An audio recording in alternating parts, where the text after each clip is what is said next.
This morning, the father of the teenager accused of opening fire inside Apalachee High School last year is due in court today. Colt Gray is accused of shooting and killing 2 students and 2 teachers, while his father, Colin, is accused of giving him the gun to do it. Atlanta News First is live at the Barrow County Courthouse. Joining us now is Sarah Hammond. Sarah, what can we expect today?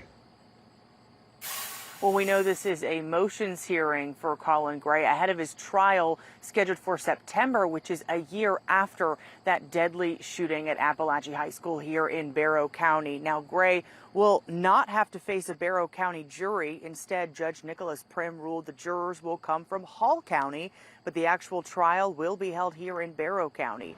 Gray faces 2 counts of second-degree murder, 19 counts of second-degree cruelty to children, 2 counts of involuntary manslaughter, and 4 counts of reckless conduct. He's pleaded not guilty and was granted bond in February.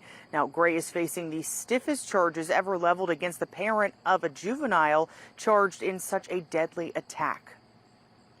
I'm not trying to send a message. I'm just trying to use the tools in my arsenal to prosecute people for the crimes they commit.